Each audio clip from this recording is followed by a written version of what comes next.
2019 Minto U.S. Open Pickleball Championships powered by Margaritaville. Some great sponsors have been on board with this tournament from the very beginning, but it continues to grow and grow in popularity. And that first game, 11-7 in favor of Kovalova and Matt Wright. And they will control the serve here to start game number 2, 0-0-2. Dave Benz, Melissa McCurley, and Mark Renison along with you from Naples, Florida. Great to be here with you, gentlemen. Fantastic to be back with you all as well. Great look at our kitchen cam there. 0-0-1. And the serve changes side off that unforced error. So 0-0-1 now. Yates exploiting an opportunity there.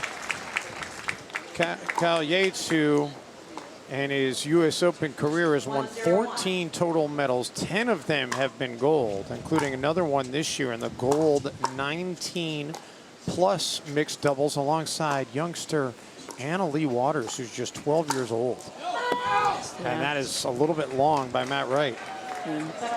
How impressive was she this week? She's at 12 years old, just phenomenal, already showing that she has the ability to compete with the women's pro level.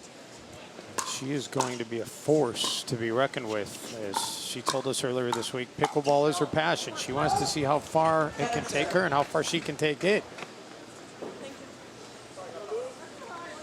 So 2-0-2 now is,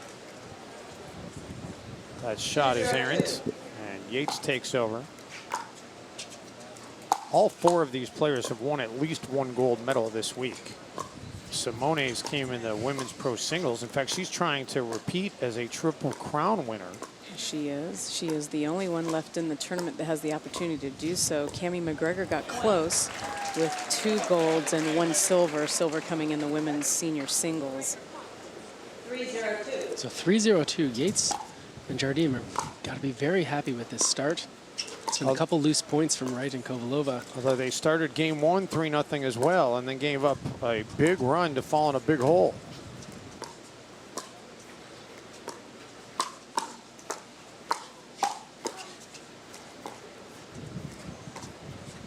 Kovalova and Wright both play out of Wichita, Kansas.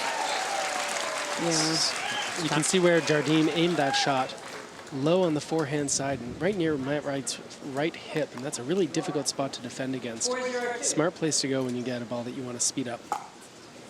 And Dave, Matt is a corporate lawyer back in Kansas, and Lucy is a tennis and pickleball pro. She teaches at the Wichita Country Club.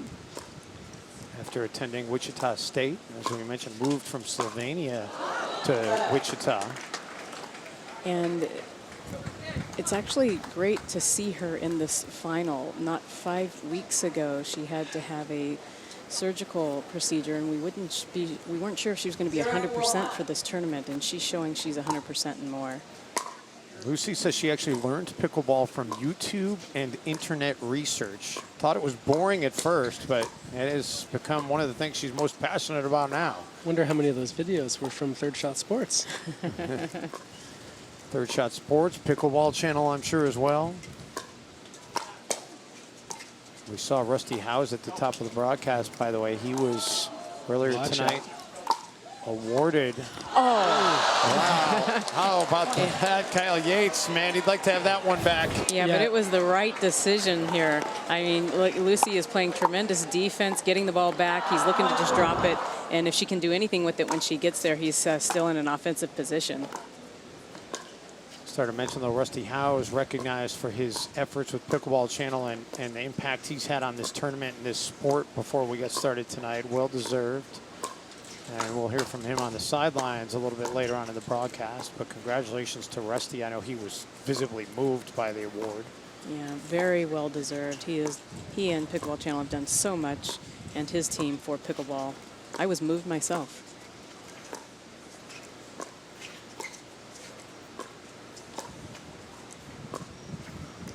Here's that cross-court dinking pattern we've seen between the women all night. And anybody who's played pickleball will have an appreciation for how difficult this finesse part of the game is. They make it look so easy off the net cord and out of bounds. Yeah, and one of the reasons, especially for some of our viewers at home who might be newer to pickleball, might be asking, why is it that they're hitting these balls so softly? Well, the court is only 44 feet long, and if you receive a ball that's down low and you're up near the net, if you hit that ball fast and you hit it up to get it up and over the net, it's likely to go out, and good players will let those balls go out. So as long as you receive a ball that's quite low below the net, like most of these are, you're really limited with what you can do, with how hard you can hit. And so what they're trying to do here is just give their opponent a taste of their own medicine, is put that ball low where they can't do much damage until there is an opportunity. Oh, wow.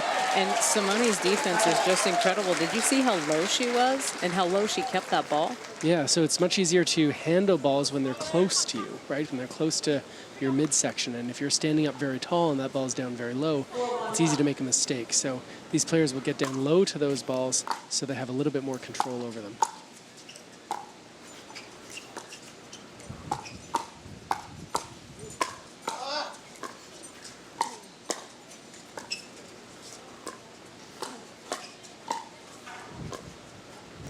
Right, continuing to hit it back to Jardine. They seem to be targeting her more than Kyle, and it pays off there. Yeah, and Lucy, both teams actually, Lucy does a really good job of getting as close to that kitchen line as she can. She's quite tall, and she has some great reach, and as soon as the ball gets up just a little bit, she's looking to put it away. So far, Wright has been more aggressive. Kyle has been content to let Simone deal with most of the balls that are coming his way, or her way, whereas Wright does take over more of that center part of the court, really just leaving Lucy's forehand available to be balls that she tries to put away. Wright hits it into the net, so move it to 1-4-2 here in game 2. Best of 3 to decide gold here in the pro mixed doubles. 4th year ever for this tournament, and Simone unable to catch up with that one, so it'll close to 2-4. You might want to remind our viewers that you can only actually score a point when your team is the serving team. So what you do is you try to get the ball back to be the servers, and that means you've got to win points one against each of your opponent's servers. And the serve will be gotten back here by Jardine and Yates, holding this 4-2 lead. So now is their opportunity to score, try to build on what they've got so far. Sold out Zing Zang Championship court on this championship Saturday, and Yates into the net. This tournament drew over 2,100 participants this year, a new record for the U.S. Open. A sold-out registration in a little more than 3 hours. Yeah, and you know, that's there were more people that we had wanted to get in, but at 50 courts over 7 days, running over 4,300 matches, setting records on Sunday. You mean there's a limit to what you can do, Melissa? There's a limit to what you can do? No, there's just a limit to the capacity of the venue, and this is the largest venue in pickleball today. So it just shows the popularity of the tournament, and it's pretty exciting. Yeah, there's no question. And the best part about this tournament is not only the quality of the play and the numbers and the purse has gone up, we talked about at the top of the broadcast, but the excitement, the electricity, the party atmosphere here in Naples. And that's why the players love coming here so much. Yeah, it's known as the biggest party in pickleball. And Yates, you saw him happy with the result there, as it does just land inbounds back on that baseline. 2-4-2. So 2-4-2 now. So that point sort of went downhill for Yates and Jardine early on. The return of serve from Yates was a little bit short, a little bit high.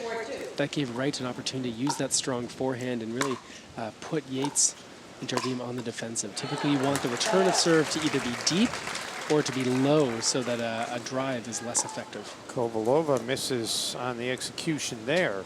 4-3-1. So back to Jardine and Yates with the serve.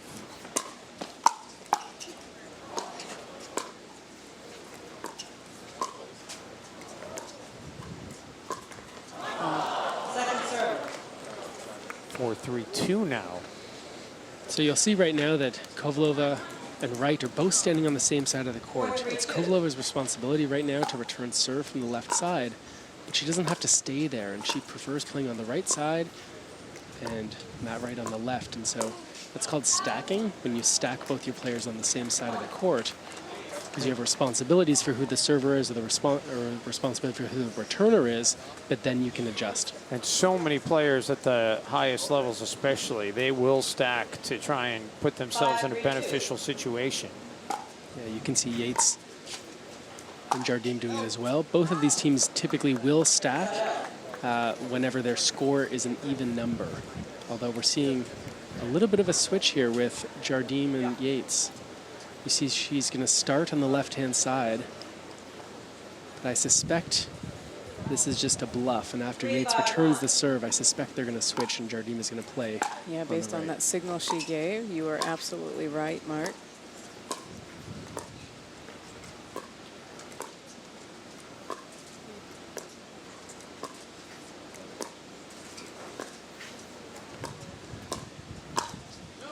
Kovalova off the net.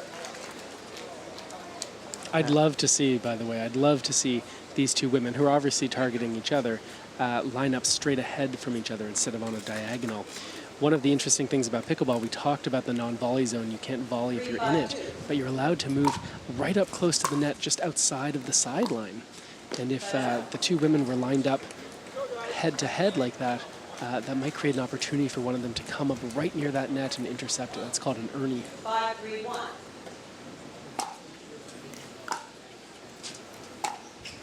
Earlier this week, we saw Tyler Lung really showing the potential of the Ernie if you can exploit that. His athleticism was impressive getting over that corner, and they will exploit it. The Ernie, also known as the ATP, around the post, and Well, slightly different, right? Because around the post they're similar. You're often pulled out wide and you want to hit that ball around the post. You're not necessarily standing right up near the net when that happens. But both of these are sort of, not trick shots, but really valuable specialty shots, I think we could say. Great decision there by Kovalova as she changed the script and caught Kyle Yates a little bit off guard. 5-3-2. she's done a good job of doing that throughout this match so far.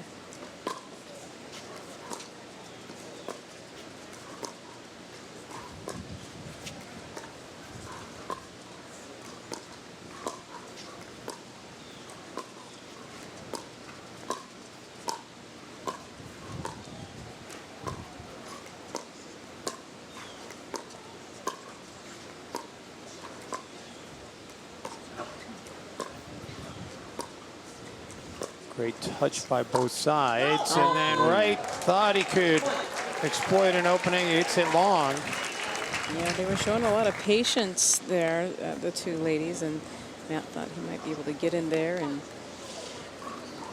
change the pattern. So some viewers might be wondering, well, why didn't you just hit it over them? Why not just lob it over their head?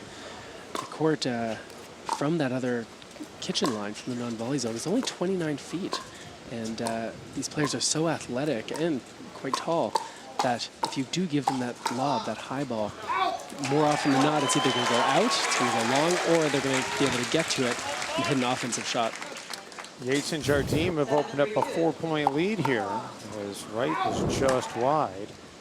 And they started off with a 4-point lead. We have seen this week a lot of players. Stephanie Lane comes to mind, really employing that lob shot, but more so in the senior pro division than the regular pro division. Yeah, I think Mark is going to tell us about it. Well, we've seen just one lob so far today. It was well hit. It was sort of at the appropriate time where the opponent was leaning forward and did catch them off guard. And so, you know, how effective your lob can be is largely a function of how fast your opponents are. If you're playing quick players, then a lob can be risky. And you know, we just saw someone get hit by the ball. That's a regular part of pickleball, to hit hard at your opponents, to handcuff them, and you know, no one takes it personally, but it's part of pickleball. 3-7-2. Wright and Kovalova trying to see if they can get back into this game after taking game one. And it is a hard plastic ball that we're playing with. The lob paid off there for Yates. It was a little bit too high for Kovalova to get. Yeah, it looks like she mistimed that jump a little bit, went up a bit too early for it, went off the tip of her paddle and out. So 7-3-1. And make it 7-3-2. 7-3-2.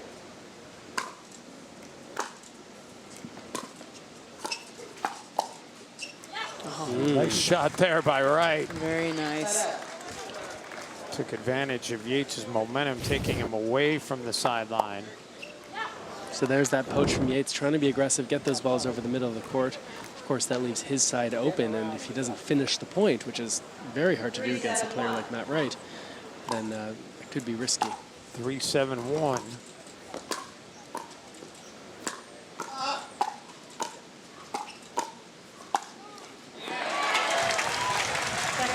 And make it 3-7-2. And Kyle and Simone doing a good job of keeping both Matt and Lucy off that kitchen line, keeping them back, which is what you want to try to do in pickleball.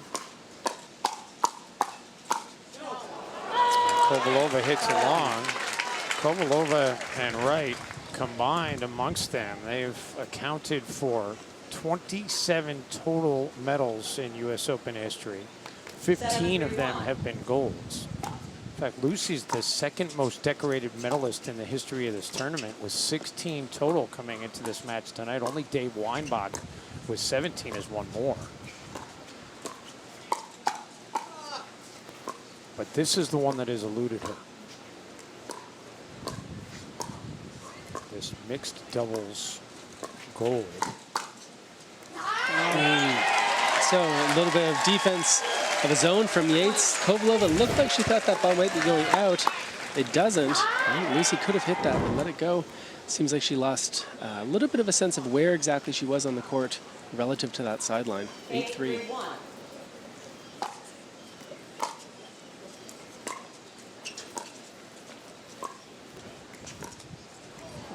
Make it 9-3-1. 2 points Here away. comes the timeout. It's a 1 minute timeout. And indeed, they will use a timeout. We'll take a quick break as well. Yates and Jardim trying to draw even in the match.